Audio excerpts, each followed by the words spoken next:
Back in 1899, Bethel started out as Logan Square Scandinavian Mission, and the people met in the basement of a home in the Logan Square area of Chicago. As the name suggests, they were a very mission-minded group of people.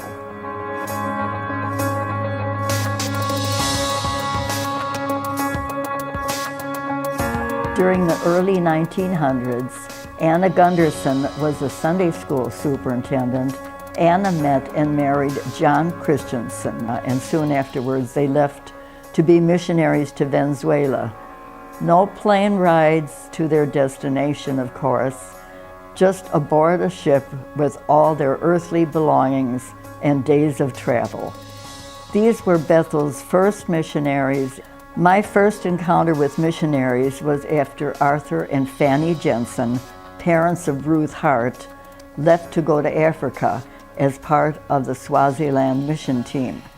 We heard stories from them about Malamo and her gospel wagon, which traveled here and there in Africa. She was a feisty lady, and when I was a kid, I heard many stories about her exploits and of the Africans who were saved through her ministry. Ruth, Arthur and Fanny Jensen's daughter, was about 8 years old, and I was the same age when she and I began corresponding. She sent pictures of herself with some of her little black friends, and I sent pictures of myself to her. Ruth later met and married Wilfred Hart, and this couple became missionaries also in Africa. I remember one time at our home, with Peter Dynica Sr. was in the kitchen talking with my mom as she was preparing to serve coffee and cake and shouting as only he could, "We are rushing to Russians." Walter Olson and his family were in the moving business in the 1930s and beyond. Walter felt the call to be a missionary in India and left in 1939. And I remember the piggy banks which were handed out to families to put their quarters in toward the support of Walter. In 1941, I began coming out to what was called Beth Haven, the forerunner of Bethel. There I met Angeline Bernklau. She served in Mongolia for a time, and because of conditions during World War II, it was recommended by the mission board that she go to Formosa, which later was called Taiwan. I recall her telling me about the work with the children, all the beautiful little Chinese babies. Two of my best friends when I was 17 became missionaries.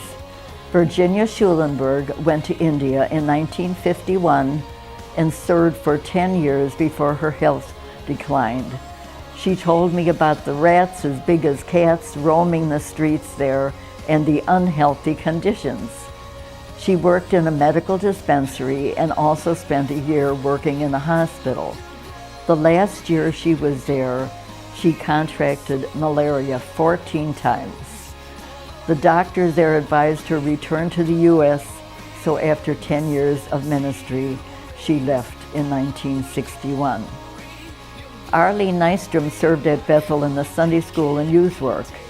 She went to Central Africa with her husband, Dr. Merton Alexander, in 1953 to serve as a medical missionary. I knew David Ekstrom and his brothers when they were kids coming to Bethel in the 1940s.